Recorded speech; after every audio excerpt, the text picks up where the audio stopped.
Hi, Doug McCann of RealityMe.net here. Welcome to my garage, one of the scarier places in my house. This was our goal. We were trying to run a GFIC outlet to the outside. This will be this will prevent shock if someone's plugging something in and it's too much moisture outside or something. The reset button will go off. These buttons won't do anything until you energize the circuit for the first time. So once you energize the circuit, these buttons actually come live, and then we'll be able to test the circuit. I put a 20 amp outlet on here, and on a 20 amp breaker on 12.2 wiring. So the wiring we ran through the joist parallel to the existing wiring, and that existing wiring will eventually all be replaced there. I'll neaten it up when we're done. Temporarily, I've just dropped it down here into the garage, and then I'll run the extension cord under the door. What's going to happen though? This is a load-bearing structure, so we can't do anything with that. Although the people who installed the air conditioner drilled right through it. That bothers me a lot. So what we're going to end up doing probably is going through the joist there into the other side of that wall, come down beside the load-bearing structure, and go through the block wall to install a weatherproof box on the outside of the house, which will hold this thing. Now we have to energize the circuit.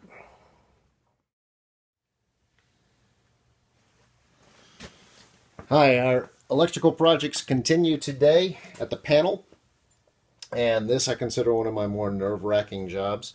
First thing I like to do is get my tablet out. Let's wire up away.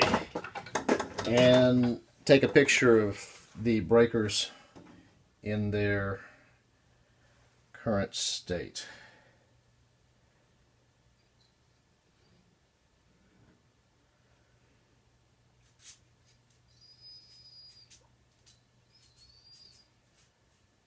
There. So now I have a reference that I can go back to and see where all the breakers were at the time that I started the project. The tools we're going to need are pretty simple. Screwdriver, electrician's scissors, and the new breaker. And what we'll be doing is, this is sealed heat. So there's 10 circuits in here that we don't use. And the sealed heat, it's a 20 amp breaker that takes up 2 slots. And you can see that these are off, off, off, off. These haven't been turned on in years. So I'm comfortable in my knowledge that I can replace this breaker and not be ruining a circuit that is actually used somewhere. Because if it is used, we haven't noticed in half a decade. There's an extra slot down here that I may add another breaker to, create another circuit. And what we'll be doing is adding this dedicated circuit from the garage to this breaker. It'll be the only thing on the circuit, and it'll be for charging the Leaf, which, since it's an electric car and it's down to about 23 miles on the charge right now, I need to get this done. Let's do it.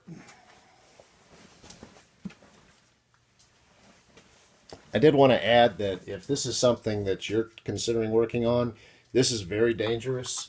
The way this older house works is this is the main. All the power for the house comes through this. So even when I pull the main, there will be 2 spots in the box right there that will continue to have 60 amps and be very, very dangerous and deadly. This house does not have any external shutoff. I can't go outside and throw a lever that turns the power off. The only way to get the power off from here to the pole is to actually call the electrical company. So, so while we will be working up here, we'll be very, very careful.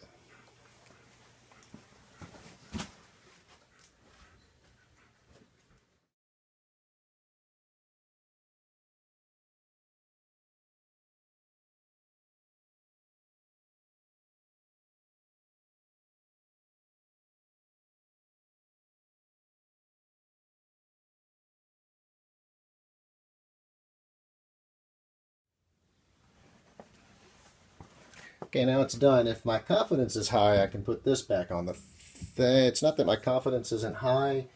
I'm thinking I want to run one more circuit. I'm going to go ahead and put this back on anyway. I tell you what, before I do that,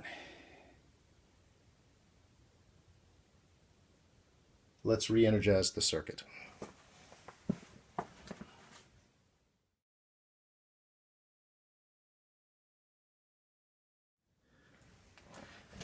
All right, our new circuit's run. So we have a dedicated circuit here on circuit number 25. 1, 2, 3, 4, 5. That goes to the garage. So what we're going to do is re-energize the system. I always feel like I'm in Jurassic Park or something right now. I need a little radio. All right, we're bringing it back up. Oh, that's not Jurassic Park, but anyhow, Scotty, I'm going to give it all she's got.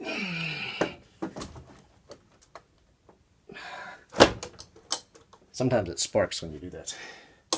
Okay, there's no lights because we haven't turned the systems back on. So I'm going to start up here. We can take out our picture and double check. Although I've got them memorized, but just to be thorough, let's see. We've got whoa. All right, we've got on. This whole row's on, which is odd. Oh, I know why it is. There we go. We've got power again. Bring this system back on, which was the water heater, and there's the dryer. Now, this is our new circuit, the garage. I'm going to leave it off for the moment. This is an empty circuit now, which will probably become the room on the other side of that wall.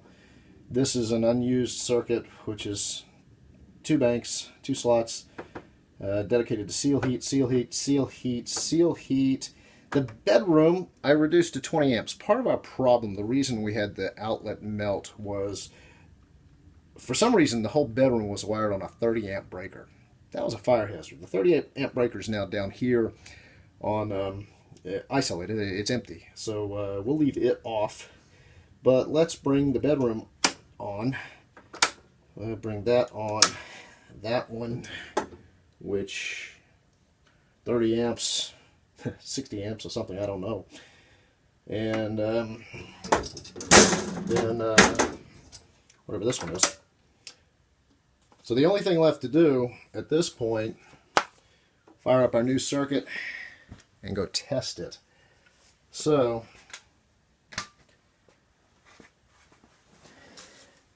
grab our tester, let's head back to the garage, power it up.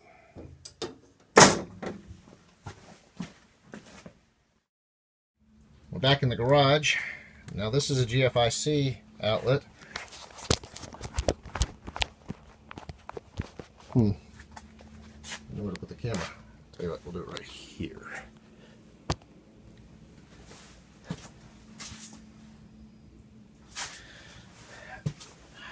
Alright, GFCI means we have a test and a reset. It resets successfully. Got a green light for power there. We put our actual tester in, make sure we've got a ground. Test good. If it was wired wrong, these lights would be different. We can charge a car now.